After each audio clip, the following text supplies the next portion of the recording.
News.com/win. Please check the closing time if watching or listening on demand. Good luck. Big news, big debates, big opinion. Patrick Christie's Tonight is the week's biggest show. Every weekday, 9 to 11 p.m, we've got the inside track on the day's top stories. There'll be sharp takes you won't get anywhere else. We will set the news agenda, not just follow it, and I want to bring you along for the ride. Whatever it is, we'll have our finger on the pulse. It's news, but it's this close to entertainment. Patrick Christie's Tonight, 9 to 11 p.m, only on GB News, the People's Channel, Britain's news channel.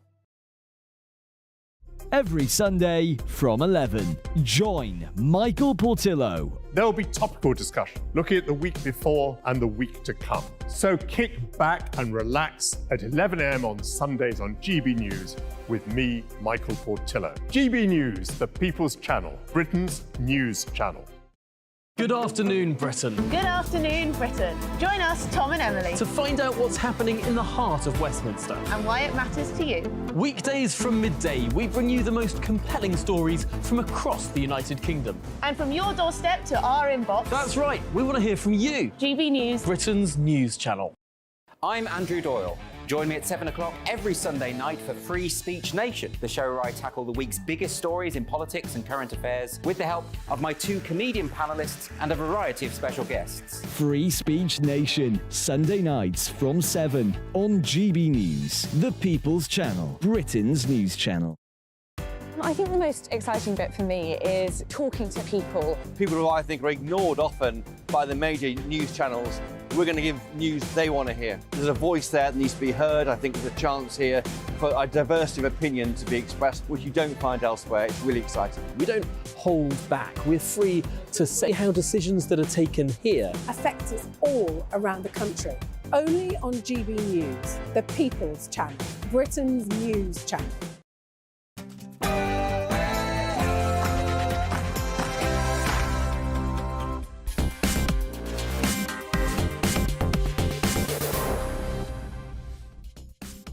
Well, it's after the Lord Mayor's show. It's the fallout, of course, from the budget. Can we trust what Jeremy Hunt actually said to us yesterday? And as Trump storms Super Tuesday, will Biden fight back tonight with his State of the Union speech? And joining me on Talking Pints, a man who was a stunningly good footballer but had a few demons to conquer, which indeed he did, Paul Merson. All of that, of course, in a moment after the news with Sam Francis.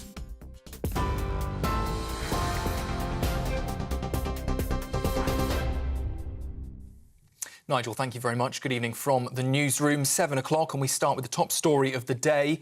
Latest developments in the budget fallout, and the government ministers are now challenging Labour to set out its own funding plans after the opposition party backed the government's decision to cut national insurance. The non-dom tax status will be scrapped with the aim of raising revenue to make up for the 2% cut. Figures suggest any benefits, though, for the taxpayer are likely to be cancelled out by an expected rise in council tax. However, Jeremy Hunt told GB News earlier that his budget is proof that the government's fiscal plan is working. We want to end the unfairness. The direction of travel we've gone is to reduce national insurance by 1/3. The fact that Labour are opposing this today is really because Labour don't have any plans to reduce taxation. It just sort of makes my point for me. Their plan is basically that tax should remain at its current levels. We say we don't have to accept the status quo.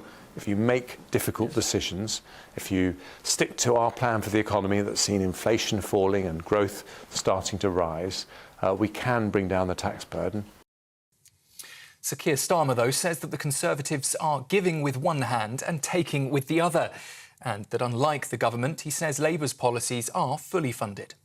Contrast that with the government, where yesterday, at the end of the budget, the Chancellor made a staggering £46 billion unfunded commitment to abolish national insurance. That's bigger than Liz Truss's commitment, so they've learned absolutely nothing. We need change. It's time for change. Well, we've heard tonight that the UK has pledged a further £125 million of military support to Ukraine in another major move against Putin's invasion. Earlier, our Home and Security editor Mark White joined me with more on what that announcement tonight will mean for Ukraine's war efforts.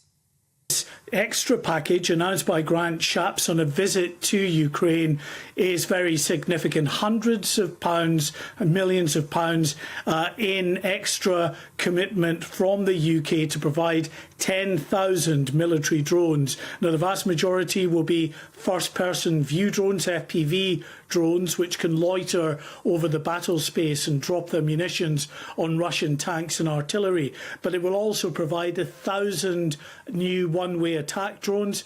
In addition to that, more maritime attack drones.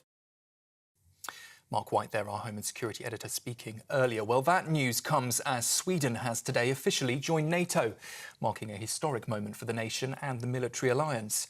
The move, in response to Russia's invasion of Ukraine, strengthens NATO's defences, and it's also a significant shift for Sweden, ending its long-standing policy of military neutrality. Russia, though, has threatened retaliation with unspecified countermeasures. And as we heard from Nigel at the top of the programme, in the United States tonight, President Biden is preparing to deliver his State of the Union speech. It's reported he will use his fourth address to highlight the difference between his leadership style and that of his likely opponent, Donald Trump. He's also expected to announce an emergency mission, we understand, to build a temporary port on the Gaza coast so that humanitarian aid can be shipped into the region. For the latest stories, you can sign up to GB News Alerts. Just scan the QR code there on your screen or go to gbnews.com/alerts.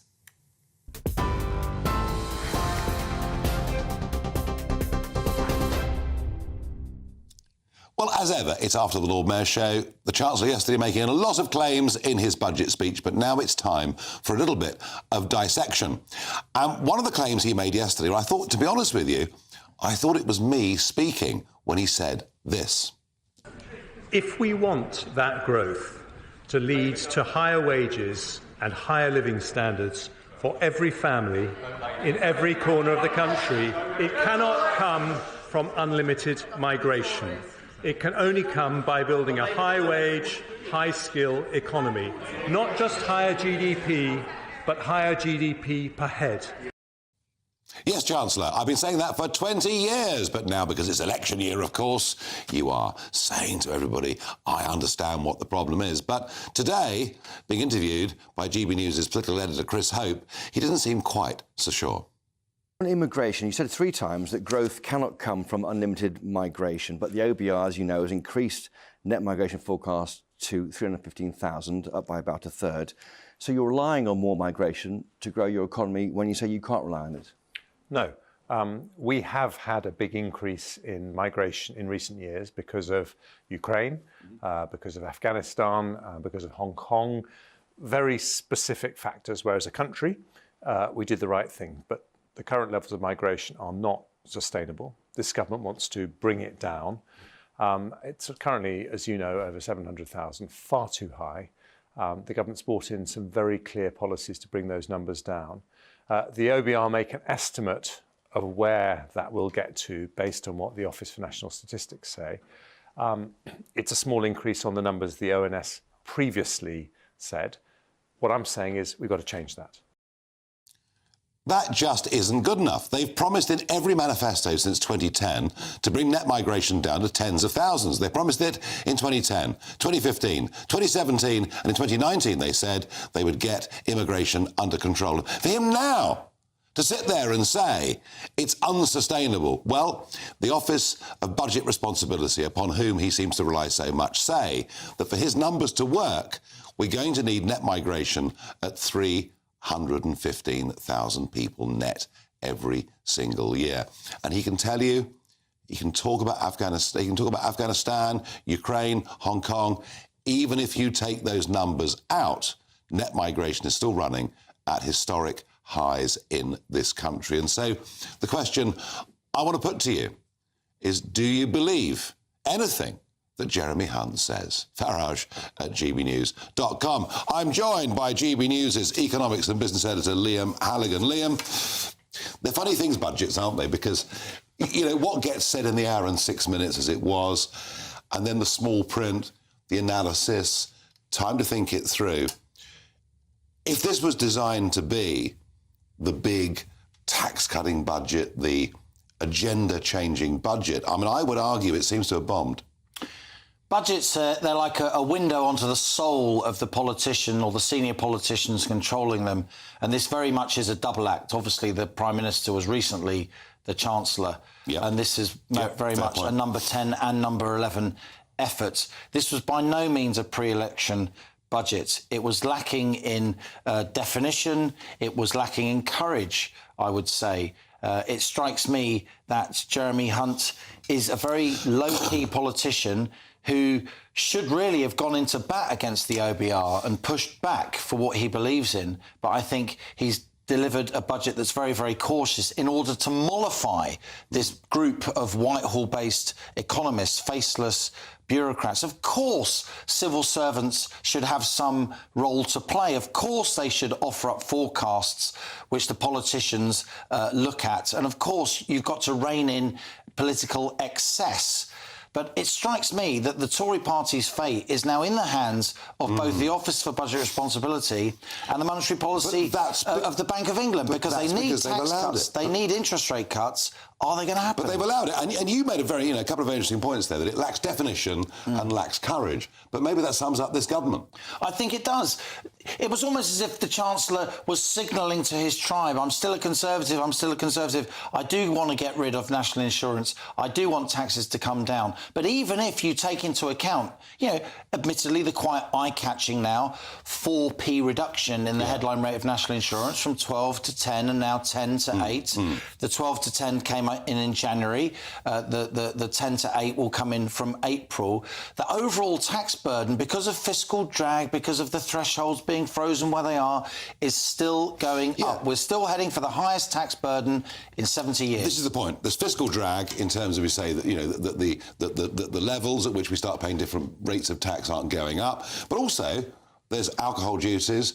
They didn't go up yesterday. Hardly a victory for the pubs, I would suggest. If a tax doesn't go up, it's hardly a boost. But we're paying more on alcohol, more on tobacco, more on car tax, more on council tax. And yet, Liam, despite what you said a moment ago, Hunt said brazenly to the Commons of the country that if you're a median earner, you're now paying less tax than you were since 1975. It's just not true, is it?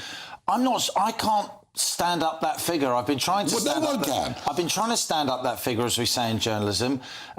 Look, there has been a bit of a tax cut for average earners because of this national insurance reduction. And it's about 950 quid. But in the round, with fiscal drag, as you said, with those thresholds frozen all the way until 2028, the overall tax that they're paying has gone up a great deal. That is the problem. People aren't feeling better about life. It's the famous Ronald Reagan question, do you feel better than 4 years ago? Is your family better off than 4 years ago? And they're not. Another move that I thought was pretty retrograde, if you want to get growth moving, and was very much a kind of playing to the progressive gallery rather than what ordinary people think and feel, was to extend the windfall tax on North Sea oil and gas in Scotland. These companies in the North Sea, they're not big oil majors with profits from all over the world. They're often small British companies, heavily indebted. I know you know this sector very well as a former energy trader yourself. And the idea that you're going to get an extra £1.5 billion from extending a 75% tax on the profits of North Sea, it's not going to happen, because a lot of projects will just close down because they're completely unviable. And this is the problem. The Chancellor's trying to get money by raising extra taxes without understanding that those higher taxes will have what we call behavioural effects. They will affect the way people act and lead to less money going into the Treasury's coffers. Could this have been a pre-election Labour budget? I think it certainly smells, if you like a Labour budget. It has the shape and definition of a Labour budget. And indeed, he pinched quite a lot of Labour's clothes. His move on non-domicile taxation was very much a Labour policy, wasn't it? It's almost as if he's trying to shoot Labour's foxes. Look, what ordinary people want is they want to keep more of their own money so they can spend it on themselves and their family. And make choices. And they don't mind paying more taxes as long as the public services are decent. And we've got this really awful combination at the moment. And a lot of it is because the long hangover from lockdown. When you borrow £400 billion basically in a year, the trajectory of your public finances isn't going to be the same for a long time. So we've got this combination of very high taxation, of crumbling public services, not least because there's an awful lot of people now demanding the use of those public services, to go back to what you were saying before. And we've got a situation where there's almost no growth. It's very hard for an economy to grow when taxation is so high. And without growth, politics gets so much more difficult. Absolutely. Because the pie is smaller and the arguments are more vicious. Well, cutting spending is hard. Cutting public spending is hard. It was one said to me that, with public spending, it's like giving a dog a bone. That's right. It's easy to give it, but it's jolly hard. That's right. To get it back, and that makes sense to me. So you grow your way. So you grow your way out. That's right. And even Mrs. Thatcher didn't cut spending, particularly 40 years ago. No. We grew our way out. Hunt yesterday talked endlessly about growth. Are we in a recession or not? We were officially in a recession, in the sense that 2 consecutive quarters of negative GDP growth. That happened between June and December last year. Fact. We now know that because the GDP numbers have come out. There's a very slight chance they could be revised upwards. They were the preliminary numbers for the final quarter, but bar the shouting, the economy got smaller for the second half of last year. I don't think we're now in a recession, Nigel. To give the Chancellor his due, the fact that interest rates are set to come down, the fact that inflation has come down. You look at the survey data of business sentiment, investment flows. I do think we're growing. I think we grew in January, and I think we grew in February as well. But it's marginal. It's very, very marginal. There's no great bounce back from lockdown. We haven't really had, Nigel, a big bounce back from the global financial crisis of 2009-10. No. Our economy has been flatlining now for over a decade, and that's a problem. And one of the reasons for that, in my view, is the lack of tax incentives to get business going, to get investments moving. The red tape that's been piled on small businesses, who are the real engine of our economy. And none of them got anything from the budget yesterday at all. White Van Man said, don't tell me I'm better off because fuel duty has been frozen. A publican I spoke to this morning said much the same thing. Tiny increase in the VAT threshold. 5,000. The first increase in 7 years, that VAT threshold. And also, I think he should have been bold. The OBR wouldn't let him do it, but I think he should have pushed back anyway. Raise the personal allowance, Nigel, from 12.5 grand to 20 grand. Make work Take pay. 3 or 4 million people out of tax altogether. Get rid of the incentives that mean a lot of Brits, it makes more sense for them not to work. We've got to tackle these benefit traps. I think you were right when you mentioned the courage word a moment ago. It doesn't seem to be much of it about. Liam, thank you very much indeed. Now, one of the things that drove me absolutely potty yesterday was the opening paragraph of that speech when he talked about building a Muslim memorial. And I made the point, and I was even filmed, wasn't I, yesterday up there in Whitehaven with some Commonwealth war graves to say equality in death actually was the principle established 100 years ago by men who were cleverer and better and more principled than today. But Christopher Hope, our political editor, asked Jeremy Hunt about it today. Here's what he had to say.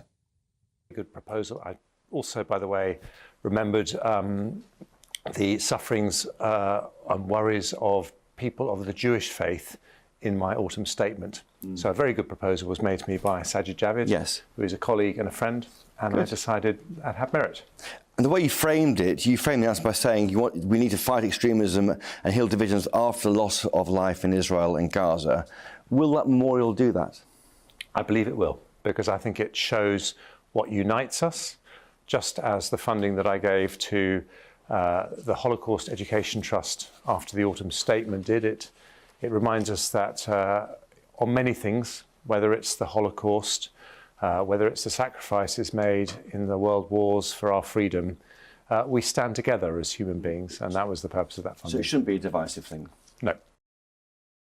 It's all identity politics. It's all, we're not Islamophobic, we're lovely people. Well, £1 million quid's going to go in that direction, but one piece of history that perhaps does need to be recognised is, of course, the West Africa Squadron. And Colin Kemp is chairman of that memorial fund. He spoke on this programme. And Colin, I'm really pleased, since you appeared here on GB News, other media have covered your campaign to recognise our contribution over decades to stamp out the slave trade. How much money has the Chancellor given you? Exactly nothing. And I think that's the point of separation between us and what he's proposing. We've raised nearly £50,000 from 700 donors in 3 months. No public funds at all. And we've had donations from little old ladies with a £5 cheque up to people who've given us £1,000. And in the next couple of months, we'll meet our target of £70,000. And that was one of the points I was going to try and make, Nigel, that we're delivering a full-size monument on a Portland plinth to be placed in Portsmouth for £75,000. I don't see how a monument could cost £1 million. What are they spending it on? That's a very, very good, strong point. But, of course, when it's public money, no one cares, consultants' fees and goodness, and you know exactly how it works. Colin, I mean, how did you feel about the specifics of saying we should single out Muslims who fought for their own religious memorial? My personal view that it is wrong because, as you said in your very poignant and powerful piece yesterday, the cenotaph recognises everybody who fought for Britain and who died, regardless of race, creed or colour, which is what we're doing with the West Africa Squadron. I mean, it's recognising the loss of British sailors, but 20% of the West Africa Squadron was made up of Africans that have been freed and other nationalities. Yeah. We're not going to differentiate on our memorial between the various nationalities. It's a memorial for all the men who've lost their lives. Well, quite right too, Colin. And Colin, I want you to succeed in getting this memorial. I want to make sure that every school kid in this country is taught that whilst we took part in slavery, along with every other similar country of the time, we were the ones who abolished it first, stood up at a sacrifice of money and lives and tried to stamp it out. How do people watching, listening to this programme help you get this memorial? Where should they go, Colin? If they could have a look at our website, westafricasquadron.org, so they can read about what we're doing and read about the history, and that there is a link there to the donation page. OK, westafricasquadron.org. Colin, thank you very much indeed for joining me again, and good luck with your campaign. In a moment, we're going to talk defence spending because we've learned in the last hour we're going to send a lot more money in the form of drones to Ukraine, despite not putting an extra penny into our own defence budget. What on earth is going on?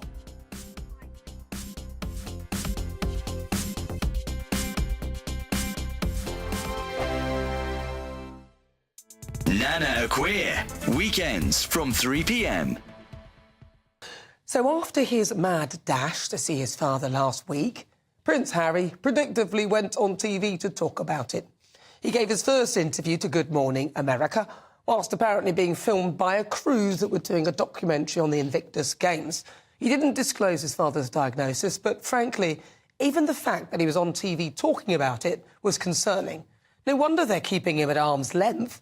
This is what he said. How did you get the news that the King was ill? I spoke to him.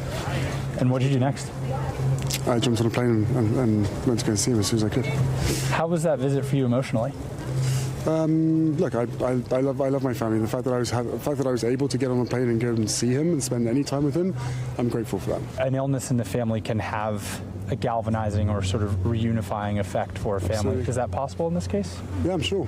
Throughout all these families, I see it on a day-to-day basis. The strength of the family unit coming together. He also said that he loves his family, but then he said that he had his own family in America. So which family does he love? The late Queen's last few years of life were marred with accusations of racism, which Harry later backtracked on, claiming that they hadn't actually used the word, so inadvertently admitting to gaslighting us all. But the Sussex's stock is falling in the States, and the only thing that makes them interesting is their proximity to the royal family. And now the King is ill, Harry has even offered to muck in and take on official duties to help his father. Look, I want to see reconciliation and love and joy. But I'm afraid Meghan has yet to even speak to her father, as far as we know. And Harry didn't apparently even reach out to his brother. Whilst his dad might fall for it, I doubt William will be as soft. Good luck with that, Harry. Join us every night on GB News at 11 p.m. for Headliners, which is 3 top comedians going through the next day's news stories, which is exactly what you need, because when the establishment has gone crazy, you need some craziness to make sense of it. So join us 11 p.m. every night on GB News, the People's Channel, Britain's news channel. Every Sunday from 11, join Michael Portillo. There will be topical discussion, looking at the week before and the week to come. So kick back and relax at 11 a.m. on Sundays on GB News with me, Michael Portillo. GB News, the People's Channel, Britain's news channel. I'm Andrew Doyle. Join me at 7 o'clock every Sunday night for Free Speech Nation, the show where I tackle the week's biggest stories in politics and current affairs with the help of my 2 comedian panellists and a variety of special guests. Free Speech Nation, Sunday nights from 7 on GB News, the People's Channel, Britain's news channel.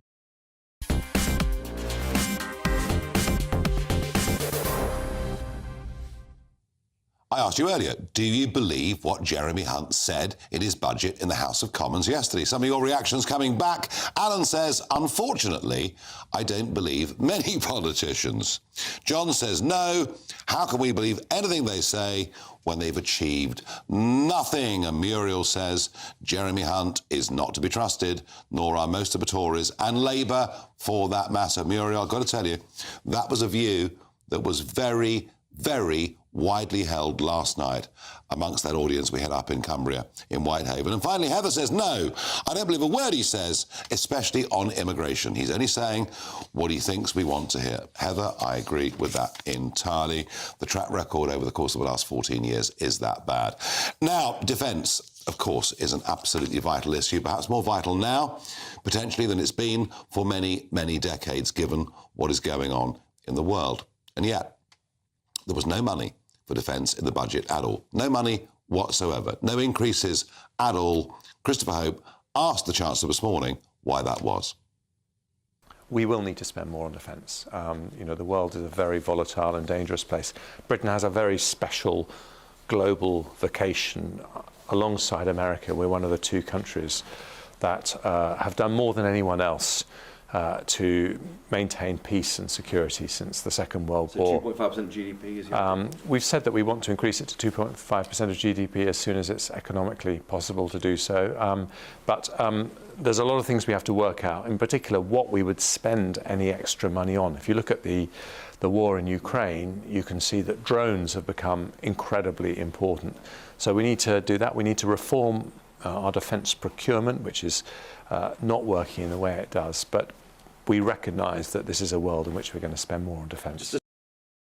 We need to spend more on defence. We will spend more on defence, but not just now. And by the way, he's not wrong about procurement. There's a strong argument to say take that out of the MOD because it's not been working. But a little hint there, wasn't there, about drones, the importance of drones in Ukraine. Because at 6 o'clock, a press release came out. Remember, not a penny more for our defence budget. But at 6 o'clock, we learnt that another 125 million is to be given to Ukraine in the form of drones. We're going to supply now 10,000 drones to Ukraine as part of an overall £325 million package. So we're quite happy to spend money and give weapons to Ukraine. We're quite happy to chuck £1 million at a totally unnecessary, divisive Muslim memorial to those who died in 2 world wars. Not a penny for British defence. No wonder that retired top brass are really very, very concerned and worried. And I can tell you that I know 1 or 2 people in America with a little bit of power, and they're really worried. Is the United Kingdom now a serious partner and player in this area? And somehow, defence has been relegated down the political list of priorities. Well, joining me to talk about this is Pete Sandeman, naval analyst and director of the website Navy Lookout. Pete, I mean, some may say I'm making a cheap point, but when we chuck 325 million in the form of drones to Ukraine but can't increase our own defence budget by a penny, I do think it's right we ask a question. Yes, I certainly think money given to Ukraine is not wasted. In one sense, they are fighting a war that we ourselves might one day have to fight.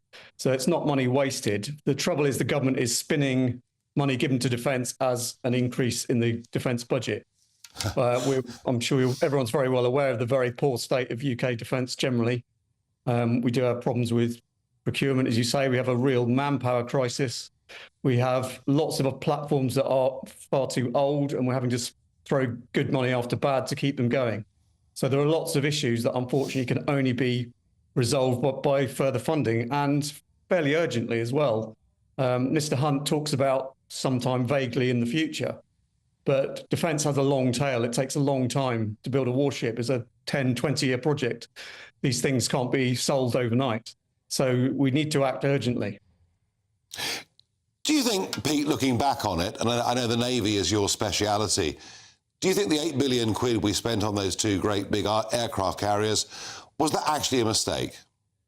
I don't know. I think they're a really important strategic asset. The problem is we haven't spent enough on them. We haven't invested in enough aircraft, supporting weapons, escort vessels, all the other things that you need to make this capability function as a real, genuine deterrent and a strategic advantage that it potentially could be.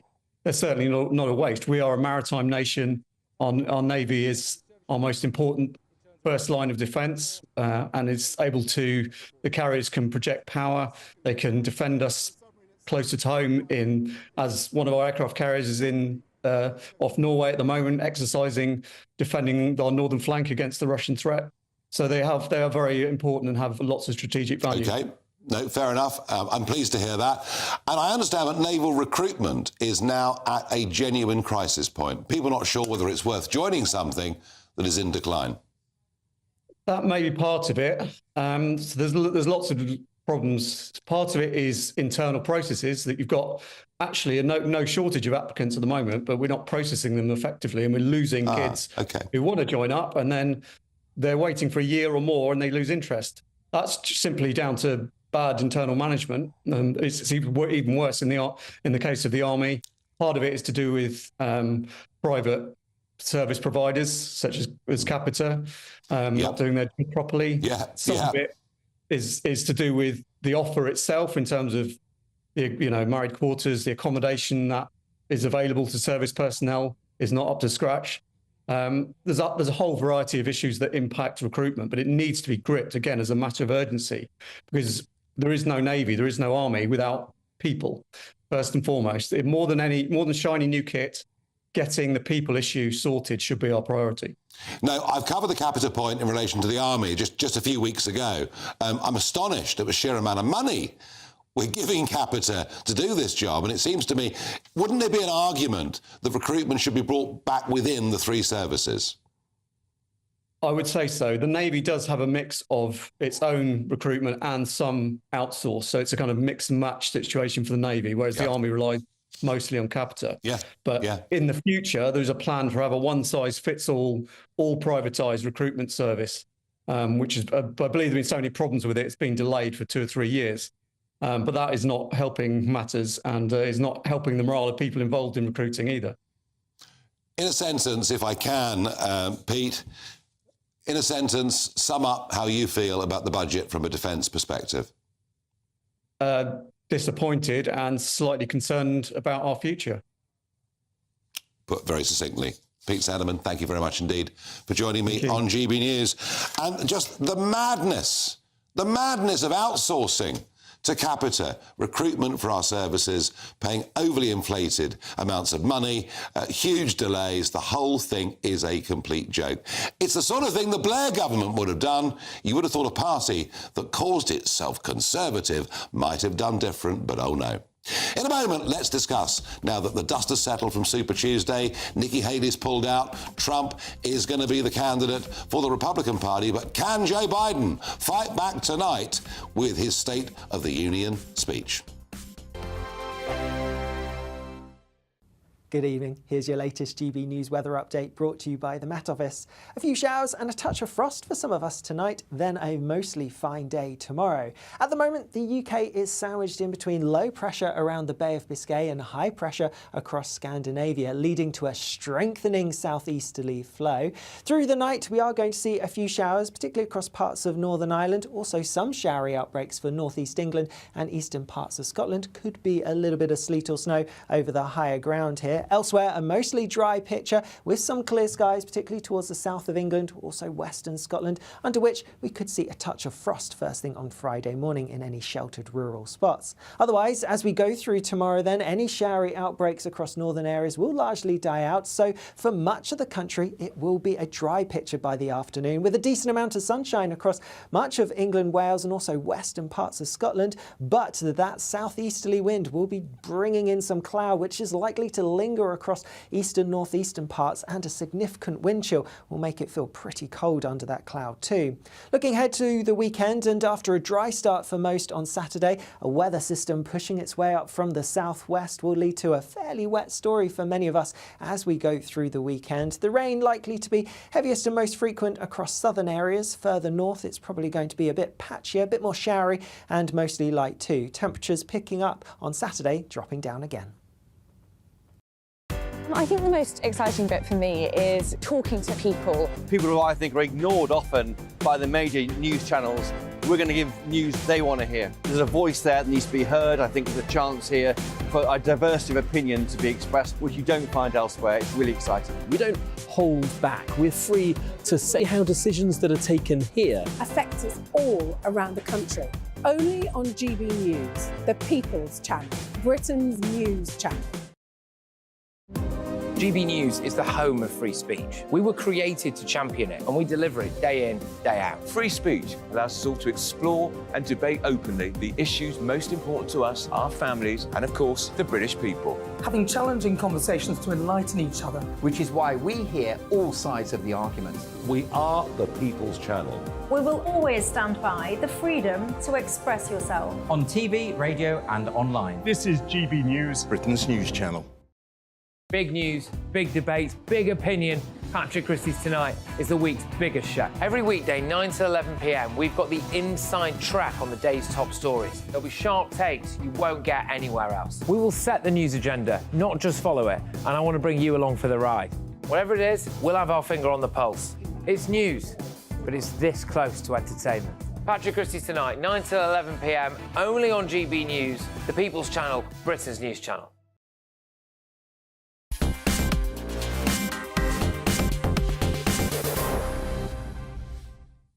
Well, it's a huge year for elections all over the world, but I guess nowhere bigger than the United States of America. Now, going right back to January and the initial caucus primary that took place in Iowa, which, of course, this programme went and covered, Donald Trump has been way, way ahead of everybody else. And yet, Nikki Haley took it all the way through to what the Americans call Super Tuesday, and that's when 15 American states vote, both Democrats vote and Republicans vote.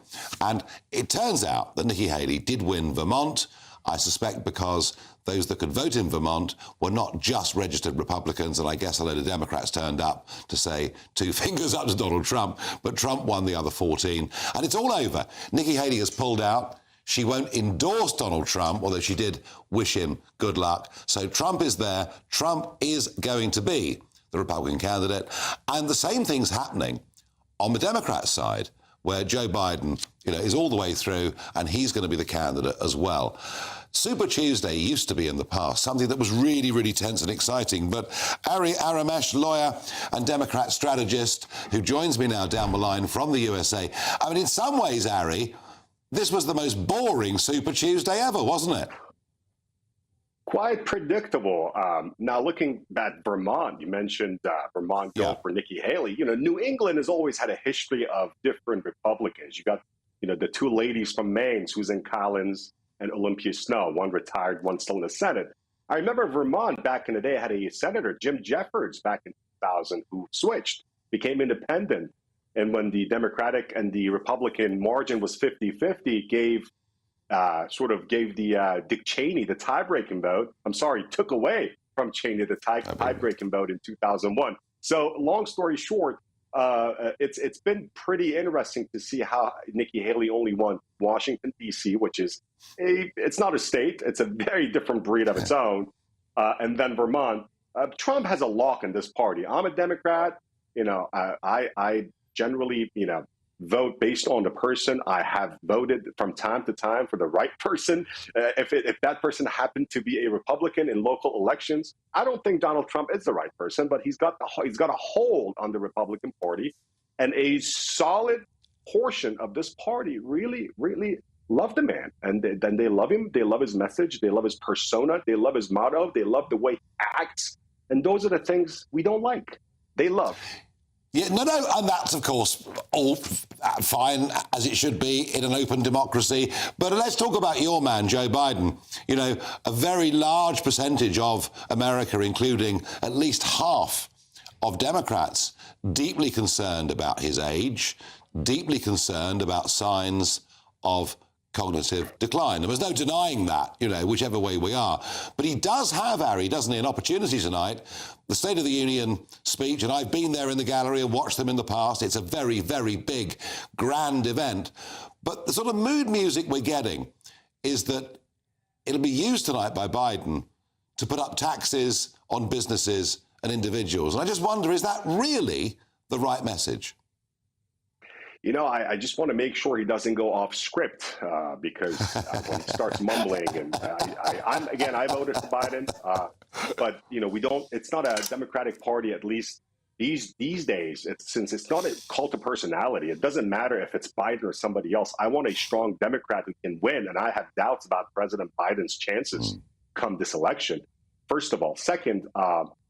Usually people vote based on a combination of personality and issues. You have some policy issues and personality. You got to have both. You can't have really terrible ideas and a really good personality and vice versa and win. You got to have a combination of both. And so we know that Donald Trump's personality appeals to a great deal of people and also alienates a great deal of people. So that's that. And we also know where his statistical dead ends are. Joe Biden, a lot of us, Democrats and a lot of independents, didn't vote for him because we loved him. We voted for him because I was terrified of another Trump presidency.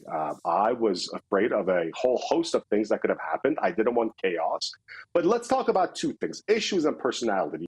President Biden does not have that sunny, loving, not loving, but I'm talking about sunny, charismatic personality. But issues. The winning key on the winning card to Democrats this year is going to be reproductive health and abortion. That's gonna help them the most and hurt Republicans, and immigration is gonna hurt Democrats the most. Look at that southern border, man. Oh yeah. We got to do something about it. As long as we ignore it, I come from a family of immigrants. This is a country of immigrants. This is God's greatest land on earth, and I think it's for this country's freedom, and freedom is God's greatest gift to man. But if we have illegal immigration where people can come in here and they're on the terror watch list, we've got a problem. No, the border and abortion, huge issues, and I'm going to get you back on, and we're going to talk about abortion in much more detail at some point in the not too distant future. Ari, thank you for joining me this evening, our time, this afternoon, your time, and let's see what Biden does tonight in a State of the Union speech. Thank you very much indeed. And just a What the Farage warning. The Daily Mail reported that Meghan Markle is preparing for a relaunch in the UK. Oh, my goodness gracious me. She's advertising for a PR agent to work for her. Could it be that Harry and Meghan are coming back? No, please save us from that. In a moment, it's the end of my broadcasting week, and it's time to reflect on something other than budgets and politics. Paul Merson was an extraordinary footballer for Arsenal and for England, but a man who had more than one demon but managed to overcome them. He is my guest in a few minutes on Talking Pints. On Patrick Christie's tonight, 9 till 11 p.m, Jewish students intimidated by a baying pro-Palestine mob. You keep making some very, very interesting comments. You keep talking about intimidation. You were talking about... I'll speak to one of the victims who is left absolutely broken. Plus, Nigel Farage reacts to the £1 million Muslim war veteran statue. Are the Tories in for a hiding after yesterday's damp squib of a budget? We have got exclusive new polling. And was India Willoughby right or wrong to report J.K. Rowling to the police over being called a man? Don't miss Patrick Christie's tonight, 9 till 11 p.m. Be there.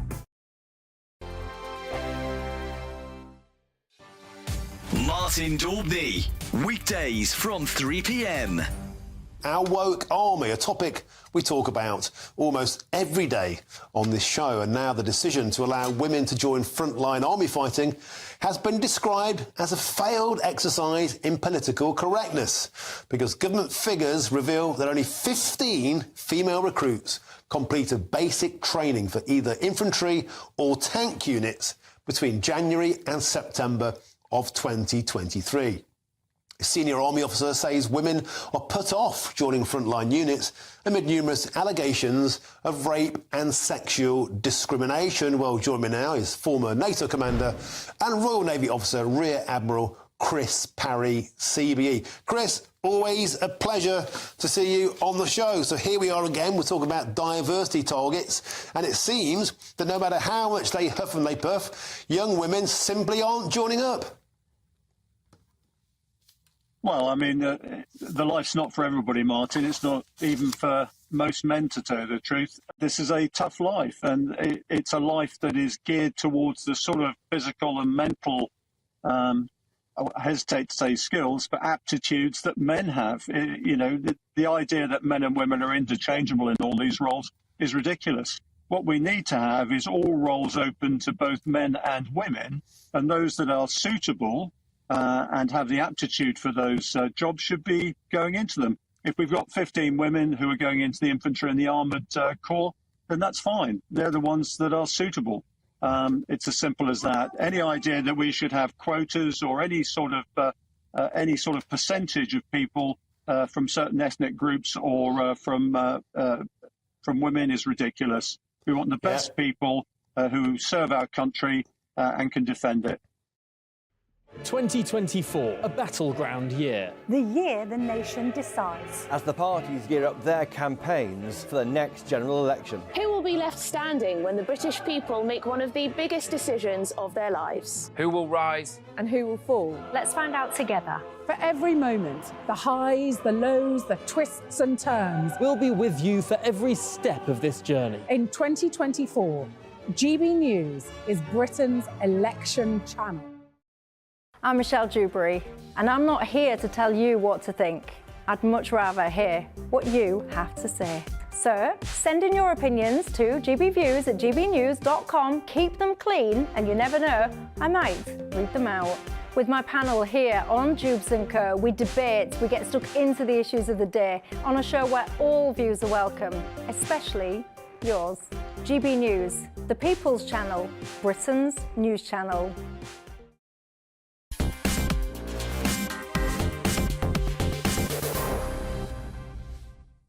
It's here, my favourite time of the day, my favourite time of the week. Yes, it's time for Talking Pints, and my guest today is somebody who was an absolutely first-class footballer.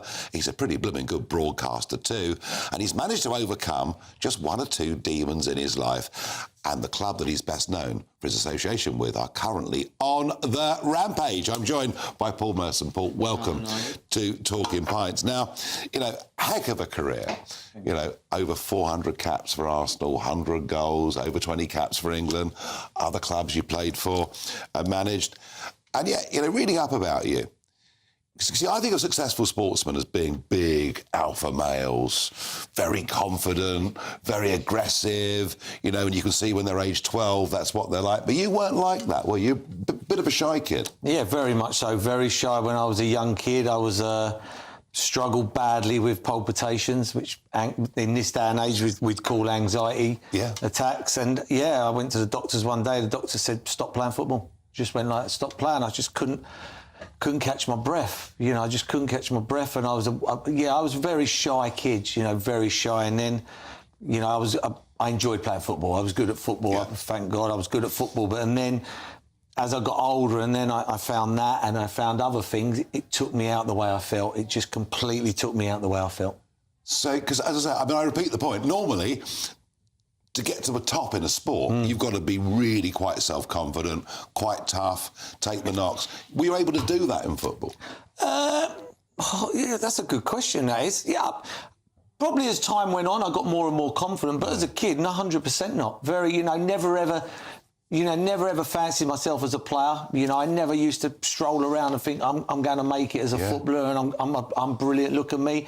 Very shy. Didn't have that confidence and belief in myself. Other people had to give me that, really, if I'm being honest. So, yeah, I even surprised myself, really, how well I've done. It sounds like thinking about it now, yeah. Because, out there right now, there are hundreds of thousands of teenage kids who want to play, and they've got other sports too, but they want to play the sport they love, and football's the most popular. And, of course, very, very few really make it into the top professional game. What was it got you through? Hard work. I always say, any parent, anybody goes, oh, my kid wants to be a footballer, hard work. And I think it's the same as anything in life. It doesn't matter what you want to be in life. I think people miss that part of it is the hard work. Don't get me wrong, I was born with a talent, and I was fortunate to have a talent to play football. But you've got to work hard. People look at me and they go, oh, my God, you've done this and that. I never got to IB from Marbella and all that with the lads. When I was a young kid, I wanted to be a footballer. I sacrificed everything. When I made it as a footballer... There was a bit of partying going on. Other things then happened then. But I didn't do it the other way round. No. Do you know what? I think you're right. Often youngsters ask me, what do we need to do in life? And I always say, I don't know anyone that's reached the top in sport or business or whatever it is that hasn't worked harder 100%. Than almost everybody else that's there. That's kind of dedication, isn't it? Yeah, 100%. It is. It's working hard, and then the rest comes. The rest comes. People look at other, top players and they think, oh, look how good he is. But the difference between him, he's that good, but he works so hard as well. And, and that's everything in life. It doesn't matter, if you want to be a brain surgeon or whatever you want to be, you have to work hard. You've got to work hard. And mentally, you've got to be in the right zone. Yeah. And that's important. And I wonder how, a lifelong Chelsea fan turns up at the Arsenal. I mean... Yeah. I mean, you don't change your team. I come from Holston. And you've never hidden that, have you? No, never. Never. When you're playing for your club like Arsenal, and I played like 14, 15 years I was at Arsenal, you don't get to support your team then. Before I joined Arsenal, I used to go Chelsea a lot. Yeah. But then when you're at Arsenal, you don't get to support your team. But, obviously now I've retired and I can take my youngest boy to Chelsea, as much as we can get there now. So, yeah, you don't change your team. No. People go to me, oh, my God, I can't believe it. You played for Arsenal that many years. Hardly anybody supports the team they... played for, you don't. You had a great career there, and elsewhere, Villa, elsewhere, and all the rest of it. And yet, Paul, there you are. You're successful. You're scoring goals. You're playing for England. You're appearing in a World Cup. People adore you, but you've got your own demons. And you've got the full house. A lot of people have a demon. You've got gambling, booze, even in the end, cocaine use. What started it all? Shyness, really. Trying to get out the way I felt. Still? Yeah, I was never comfortable in my own body. Never, ever. Always wanted to be someone else. Everybody wanted to be me. Yeah. And I wanted to be someone else. Yeah. And it was like, I was always scratching. Always never comfortable in my own body. And as soon as I had that bet and the drink and then I took the drugs, I just become that wow. It was like walking onto a spaceship. Even when I walked into a betting shop for the first time, it was like, I don't know, it was just a weird feeling. It was just like, it just took me out the way I felt the whole time. I never wanted to be me. I always wanted to be someone else. I mean, that quote, that other people wanted to be you, but it's a very interesting quote. And yet, Paul, you're doing all this stuff, whilst at the same time, you're a top-flight professional footballer. There's one very, very simple question. How? How did you manage it all? You know what? Being around good players. I was very fortunate. I don't care who you are. You can be you see players and they can be the best player in the world. Your owners, I think it's the same with anything in football, cricket, tennis, and even any business. Yeah, but you're turning up hungover. Yeah, but you're only as good as the people around you. That's the same as anything. always was around good people, good players. You know, and I could play. I worked hard, but yeah, I mean, sometimes I look back now and I honestly think miracle. Yeah, amazing. And you've managed to deal with those demons and put them all behind you. Yeah, I mean, a day at a time. A day at a time. You know, I live my life a day at a time. I find now, Nigel, I live in the moment today. I can live in the moment. I'm here today now. Yeah. I'm not thinking what I'm doing tomorrow or what I did yesterday. Yeah. And that's the richest I've ever been, by living in the moment. I lived, every day I lived was like always thinking about what I'm going to do, and I never lived in the moment. I mean, I'd been a millionaire 3-4 times over, and I still wanted to kill myself. Yeah. You know, it just wasn't enough, the money. Not and I don't now, because it's not about the money anymore. Living in the moment and enjoying it, it's not a bad way of looking at it. You know, yeah, but I have an addiction where it's the only illness in the world that tells you haven't got it. Yeah. So you have to live it a day. You have to live a day at a time. Soccer Saturday, you've been a regular fixture on that for you. What's going on with football on television? They're sacking all the great people, the Jeff Stellings, anyone that's male and over a certain age gets booted out, don't they? Well, I hope not. I'm still on. I'm still on. No, Jeff wanted to leave. Jeff left. Did he? You know what I mean? Did he really? Yeah, he did. He left. He wanted to leave, so he left. And, you know, he's doing well. I see Jeff all the time now. You know, he's on a tour, and I've been fortunate to go on it, and he's on TalkSport now. But there has been a bit of a change, hasn't there? Everything changes. You know, I'll be, you know, when, you know, God forbid when it'll be, but, you know, it'll be me. But you still love it. You still love it, don't you? You know what? I absolutely love it. I'm addicted to football. I can see that, yeah. I love it. You know, I've been fortunate from the age of 15, getting up on a Saturday to play football or to work on a Saturday. I've never, ever not wanted to get up. You know, and that's the one thing I learnt as well. My dad taught me very early. Do not ever miss a day's work. Yeah. And I didn't matter if I get on at 5 o'clock in the morning. You go. I turned at work. I turned at work. I never ever turned over and thought not today. And I think that goes a long way as well. Now the Arsenal, who you played 425 games for, suddenly they bottled it last year when it came to the Premier League. You won't say bottled it. Well, it looked like that. But suddenly, unbelievably, they've scored 21 goals in the last 4 games. They're on the rampage, aren't they? They are. They're on the rampage. I expect them to go top this weekend. Yeah. You know, beating Brentford. And I think it comes down to next weekend's game. I think they go to Man City the following week, and I think it's a must-not-lose game, and I think the title race is just phenomenal at the moment. I haven't seen anything like this for This is a really exciting season, isn't it? Oh, 100%, and it's not just at the top, it's down at the bottom as well, and then you've got the top 4. But, yeah, the 3 teams, you know, you're talking about 3 top teams. Yeah. You know, and the next couple of weeks are huge. So, come on, Paul Merson. Who wins? You know. No, come on, who wins? You know what? I'm going to probably go Liverpool. Right, there we are. Paul Merson, thank you. Thank you, Nigel. For joining me. Nice, and there you go, guys. You see, somebody who was very shy, who suffered terribly with demons and shyness, still reached the absolute top of his game. That's over from me. Back with you on Monday. Let's see what the weather with Alex Burkhill has got in store for us. That live for the moment thing. Looks like things are heating up. Boxed Boilers, sponsors of weather on GB News. Good evening. Here's your latest GB News weather update brought to you by the Met Office. A few showers and a touch of frost for some of us tonight, then a mostly fine day tomorrow. At the moment, the UK is sandwiched in between low pressure around the Bay of Biscay and high pressure across Scandinavia, leading to a strengthening southeasterly flow. Through the night, we are going to see a few showers, particularly across parts of Northern Ireland. Also, some showery outbreaks for northeast England and eastern parts of Scotland. Could be a little bit of sleet or snow over the higher ground here. Elsewhere, a mostly dry picture with some clear skies, particularly towards the south of England, also western Scotland, under which we could see a touch of frost first thing on Friday morning in any sheltered rural spots. Otherwise, as we go through tomorrow then, any showery outbreaks across